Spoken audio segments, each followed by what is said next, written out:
తరలి రాద తనే వసంతం తన దరికి రాని వనాల కోసం తరలి రాద తనే వసంతం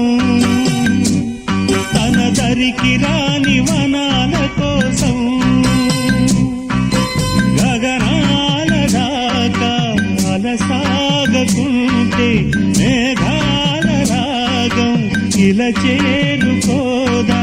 తరలి రాద తనే వసంతం తన దరికి రాని వనాల కోసం